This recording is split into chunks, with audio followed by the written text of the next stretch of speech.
అందరికీ నమస్కారం. ఆకలి అవుతుందా? సరిగ్గా ఆకలి టైంకి ఇస్తారు నాకు మైక్. ఎప్పుడు గౌరవనీయులు పెద్దలు మన జిల్లా పార్టీ అధ్యక్షులు శ్రీ తోట ఆగయ్య గారు, గౌరవనీయులు పెద్దలు శ్రీ కొండూరి రవీంద్రరావు గారు, గౌరవ మండల పార్టీ అధ్యక్షుడు తమ్ముడు రాజిరెడ్డి గారు, గౌరవ సెస్ డైరెక్టర్ మాడుగుల మల్లేశం గారు, సోదరి గ్రామ సర్పంచ్ జ్యోత్స్న గారు, మాజీ ఎంపీటీసీ అరుణ్ గారు, ఇక వేదిక పైన ఉన్న సాగర్ అన్నకు, అదేవిధంగా మరి రఫీకి, చాంద్కు, మా వాళ్ళందరికీ వీళ్ళ పేర్లు చెప్పి వాళ్ళ పేర్లు చెప్పి తిట్టుకుంటారు, సురేష్కు, కళకు, అందరికీ పేరు పేరున, హైదరాబాద్ నుంచి వచ్చేసిన మా సబేరి బాయ్ సాబ్ ఇద్దరు కూడా వాళ్ళు బ్రదర్స్కి ఒకసారి గట్టిగా చప్పట్లు కొట్టి వారికి అభినందనలు చెప్పాలి. ఇవాళ ఈ కార్యక్రమం నిజంగా కూడా రాజకీయాల్లో ఎన్నెన్నో కార్యక్రమాలకు పోతుంటాం, ఎక్కడ పోయినా ఏదో ఉపన్యాసం ఇస్తుంటాం. ఇంతకుముందు మా సురేష్ అయితే ఇది రాజకీయ ప్రోగ్రాం అన్నట్టుగానే ఉపన్యాసం ఇచ్చిండు, కానీ ఇది రాజకీయ ప్రోగ్రాం కాదు, ఎవరిని తిట్టేందుకో ఎవరినో అనేందుకో మాట అనేందుకో పెట్టిన ప్రోగ్రాం కాదు. కేవలం కేసీఆర్ గారు ఆ రోజు ప్రభుత్వంలో ఉన్నప్పుడు ఒక మంచి ఆలోచన చేసిండ్రు. ఒకసారి ఈ ఆలోచన కూడా ఎక్కడికి వెళ్ళి వచ్చిందో కూడా మీకు చెప్పాలి. నిజానికైతే మనం ఎలక్షన్ల ముంగట చెప్పలేదు, ఇది చేస్తాం కార్యక్రమం అని చెప్పి ఎవరికి మాట ఇవ్వలేదు. ఒకరోజు సారు తన పొలం కాడికి పోతాడు కేసీఆర్ గారు. పోయేటప్పుడు మధ్యలో లక్ష్మాపురం అని ఒక ఊరు ఉంటుంది. హైదరాబాద్కి వెళ్ళి ఎర్రవెల్లి పోతుంటే మధ్యలో లక్ష్మాపురం అని ఒక ఊరు ఉంటుంది. ఆ ఊర్లే కొంతమంది రైతులు, కొంతమంది మహిళలు ఆపమంటే కారు ఆపిండు. ఆపినాక వాళ్ళతో కొద్దిసేపు ముచ్చట పెట్టిండు. ముచ్చట పెడితే అందులో కొంతమంది పెద్ద మనుషులు కూడా ఉన్నారు. పెద్ద మనుషులు ఉంటే వాళ్ళు ఏదో కాగితం ఇచ్చి సార్కు చదివేతందుకు అవస్థ పడతాను. ఏది ఆ కాగితంలో ఏముంది చదువు అంటే చదివేతందుకు అవస్థ పడతాను. అవస్థ పడుతుంటే ఇద్దరిని చూసిండు, ముగ్గురిని చూసిండు.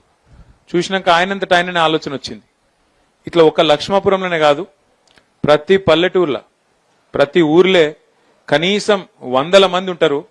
ఎందుకంటే చాలా మంది మనకు జ్వరం వస్తే డాక్టర్ దగ్గరికి పోతాం, ఏదంటే ఇంకేమైనా పెద్దదైతే డాక్టర్ దగ్గరికి పోతాం.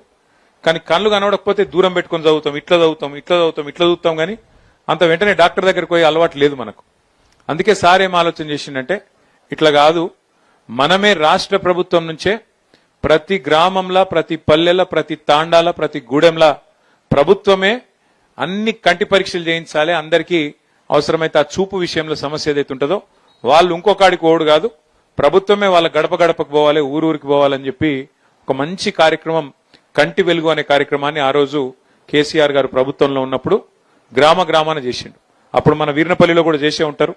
చేసినాక అందరికీ అద్దాలు ఇవ్వడం, అందరికి కావాల్సిన మరి వైద్య పరీక్షలు చేయడం, ఇవన్నీ కూడా మొత్తం రాష్ట్ర వ్యాప్తంగా కోట్లాది మంది ప్రజలకు మంచి బ్రహ్మాండమైన స్క్రీనింగ్ క్యాంపులు పెట్టి చేయడం జరిగింది. సరే, ప్రభుత్వాలు మారుతాయి, ఎందుకంటే ఎవరికి అధికారం శాశ్వతం కాదు, ఎవరు పర్మనెంట్ కాదు. ఆ సీట్ల మారింది. సరే, కారణం ఏమైపోయినట్టుకి మారింది. మారినాక నిజానికి ప్రభుత్వాలకు ఉండాల్సిన లక్షణం ఏంటంటే, గత ప్రభుత్వం ఏదన్నా మంచి పని చేస్తే దాన్ని కొనసాగించాలి. మనం ఏం చేసినాం, గతంలో డాక్టర్ వైఎస్ రాజశేఖర రెడ్డి సాబ్ ఉన్నప్పుడు ఆరోగ్యశ్రీ అని ఒక పథకం పెట్టిండు. మన ప్రభుత్వం వచ్చింది, కానీ ఆరోగ్యశ్రీ పథకాన్ని మనం ముట్టలేదు, దాన్ని కొనసాగించినాం. మంచి పథకం, ఇంకా మంచిగా చేయాలి, 5 లక్షల మందం కాదు, అవసరమైతే 10 లక్షల మందం ఆరోగ్యశ్రీ పెంచాలని చెప్పి ఆలోచన చేసినాం. ఆ పథకాన్ని కొనసాగించినాం తప్ప తీసేయలే. అట్లాగే ఫీజు రీయింబర్స్మెంట్ అనే పథకం పెట్టిండు రాజశేఖర రెడ్డి గారు, అది కూడా మనం కొనసాగించినాం. గతంలో ఎవరైనా మంచి పని చేస్తే దాన్ని కొనసాగించాలి తప్ప తీసేయద్దు.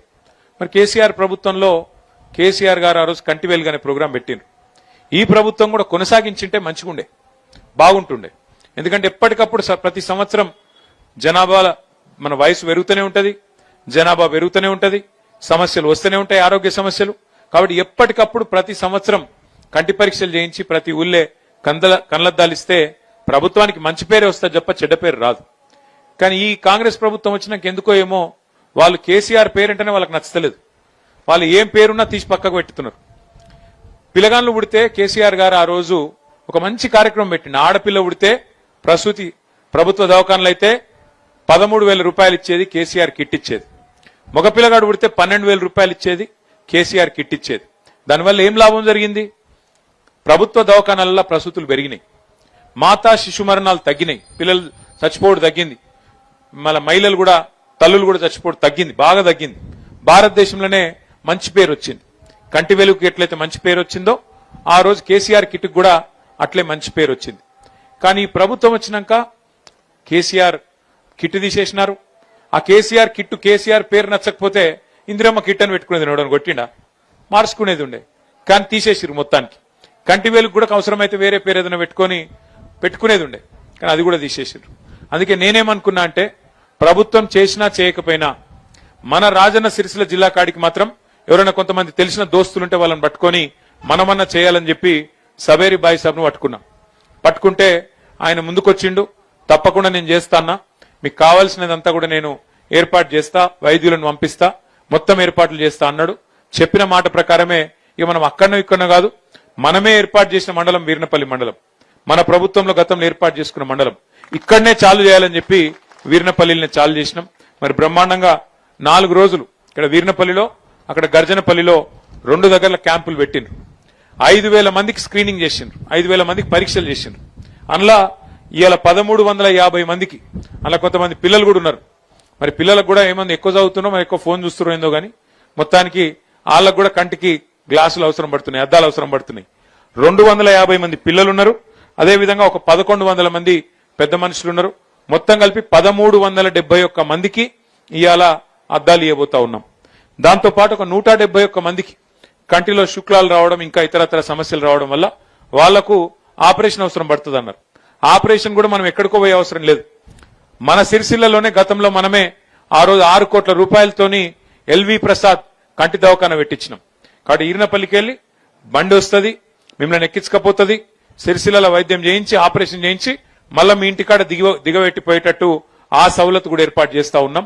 కాబట్టి 171 మంది మీ కంటి ఆపరేషన్లు చేయించే బాధ్యత కూడా నాదే అని చెప్పి కూడా నేను తెలియజేస్తూ ఈ కార్యక్రమం వీర్నపల్లిలో మనం ప్రారంభించుకున్న తర్వాత దీన్ని ఆగన్న చెప్పినట్టు మొత్తం మన నియోజకవర్గంలోని మిగతా 4 మండలాలు మున్సిపాలిటీలో కూడా ఈ కార్యక్రమం చేస్తాం. ఆ తర్వాత పక్కనే ఉన్న వేములవాడ నియోజకవర్గంలో కూడా కార్యక్రమం చేసుకొని మొత్తం రాజన్న సిరిసిల్ల జిల్లా మొత్తం బోయిన్పల్లి కావచ్చు, ఇల్లంతకుంట కావచ్చు, అక్కడ కూడా చేపిద్దాం. జిల్లా మొత్తం మంచిగా చేసుకుంటే అప్పుడన్న ప్రభుత్వానికి సోయొచ్చి వాళ్ళు మొదలు పెడితే మంచిదే. వాళ్ళకి మొదలు పెట్టి మేం చేస్తాం ఇక మీరు చేసేది ఏంటి అంటే పర్వాలేదు, ప్రభుత్వం ప్రజల ఖర్చుతో ప్రజల సొమ్ముతో చేస్తా అంటే నాకేం అభ్యంతరం లేదు. కానీ ప్రభుత్వం చేసినా చేయకపోయినా మనం మాత్రం మన నియోజకవర్గంలో మన జిల్లాలో ఈ కార్యక్రమాన్ని దిగ్విజయంగా చేసుకుందాం. మల్లేశం అన్న చెప్పినాడు మాకొక వైకుంఠ రథం కావాలన్నాడు. తొందరలోనే మంజూరు చేసి ఒక నెలన్నర రోజుల్లో మీకు అది అందజేస్తా అని చెప్పి కూడా నేను అది కూడా మీకు విజ్ఞప్తి చేస్తూ, అట్లాగే తమ్ముడు సురేష్ కూడా, అట్లే మా తమ్ముడు అరుణ్ కూడా మరి కొంతమందికి ఇండ్లకు బిల్లులు వస్తలేవని చెప్పినారు. 24 మంది రోడ్డు విస్తరణకు సహకరిస్తే కూడా వాళ్ళకు బిల్లులు వస్తలేవు అని చెప్పినారు. నేను వెంటనే కలెక్టర్ గారితోనే అవసరమైతే మంత్రి గారితో కూడా మాట్లాడి వాళ్ళకు కూడా వెంటనే మరి డబ్బులు వచ్చేటట్టు చూసుకుందాం. రాజకీయాలు ఎప్పుడు ఉంటాయి, కానీ ఇవాళ రాజకీయాలు మాట్లాడే వేదిక కాదు. ఎవరిని తిట్టే అవసరం లేదు, ఎవ్వరని ఏమైనా అవసరం లేదు. మనకి ఇంకా ఎలక్షన్లు ఇంకో 2.5-3 ఏళ్ల దూరం ఉంది. కాబట్టి ఇప్పటి నుంచి ఏమి ఆరాటపడే అవసరం లేదు. పని చేసుకుంటూ పోదాం, మంచి పని చేద్దాం. ప్రజల దయ అల్టిమేట్ గా 2.5-3 ఏళ్ల తర్వాత ఎవరు కూర్చోవాలి, ఎవరిని దించేయాలో మీ దయ, మీ ఆశీర్వాదం ఎవరికి దక్కితే వాళ్ళకు దక్కుతుంది. దాని గురించి బాధ ఏం లేదు. చాలా మంచి పనులు చేసే ప్రయత్నమే చేసినాం ప్రభుత్వంలో ఉన్నప్పుడు. వీర్నపల్లి మండలం చేసుకున్నాం, అట్లాగే తాండాలు గ్రామ పంచాయతీలు చేసుకున్నాం. ప్రజా పాలన అంటే ప్రజల దగ్గరికి అధికారులు రావాలి. మీరు ఎల్లారెడ్డిపేట కురుకుడు, కరీంనగర్ కురుకుడు కలెక్టర్ కోసం అన్నట్టు కాకుండా మండలాన్ని మీ దగ్గరికి తెచ్చినాం. అట్లాగే తాండాలలో కూడా సర్పంచ్లకు, పంచాయత్ సెక్రటరీలకు మీ అందుబాటులో ఉండేటట్టు పంచాయత్ సెక్రటరీలు నియమించినాం. అట్లాగే వ్యవసాయం చేసుకునే రైతుల కోసం బ్రహ్మాండంగా అగ్రికల్చర్ ఎక్స్టెన్షన్ ఆఫీసర్లను మరి 5,000 ఎకరాలకు ఒక్కరు చొప్పున రైతు వేదిక కట్టి వాళ్ళకు కూడా ఇక్కడనే మనం మీ దగ్గరనే కూర్చోబెట్టినాం. అట్లా దాంతో పాటు మనకు ఎల్లారెడ్డిపేట పోయే అవసరం లేకుండా వీర్నపల్లిలో మండల ఆఫీసర్లను కూర్చోబెట్టుకున్నాం. మీరు కరీంనగర్ పోయే అవసరం లేకుండా సిరిసిల్లలోనే కలెక్టర్ గారిని, ఎస్పీ గారిని, జిల్లా అధికారులందరినీ తీసుకొచ్చి సిరిసిల్లనే కూర్చోబెట్టినాం. ఎందుకోసం ఇవన్నీ? ప్రజలకు మేలు జరగాలే. ప్రభుత్వం చేసే సంక్షేమ కార్యక్రమం గాని, అదేవిధంగా అభివృద్ధి కార్యక్రమాలు గాని జల్దీ మీకు పని జరగాలే, మీకు అభివృద్ధి ఫలాలు అందాలన్న ఉద్దేశంతోనే ఇవన్నీ కూడా చేసుకుంటా ఉన్నాం. భవిష్యత్తులో కూడా తప్పకుండా మరి మీ అందరికీ, ముఖ్యంగా వీర్నపల్లి మండల కేంద్రంలో నేను ఇచ్చే మాట, మేమేదో దూరం ఉన్నాం మిగతా ప్రాంతానికి అనుకోకండి. మీరు తప్పకుండా నా గుండెకు దగ్గరగా ఉన్నారు. ముమ్మాటికి మీ వీర్నపల్లి మండలాన్ని ఒక ఆదర్శ మండలంగా రాష్ట్రంలో నిలిపే బాధ్యత నాది. ఏ చిన్న కష్టం ఉన్నా, ఏ అవసరం ఉన్నా, అధికారం ఉన్నా లేకపోయినా తప్పకుండా మీకు అండగా నిలబడతా అని చెప్పి కూడా మళ్ళొకసారి తెలియజేస్తూ, మరి ఇంతకంటే ఎక్కువ మీ ఓపికకు పరీక్ష పెట్టకుండా మా రాజిరెడ్డి గారు ఇంకా మిగతా మిత్రులందరూ అన్ని విషయాలు చెప్పినారు.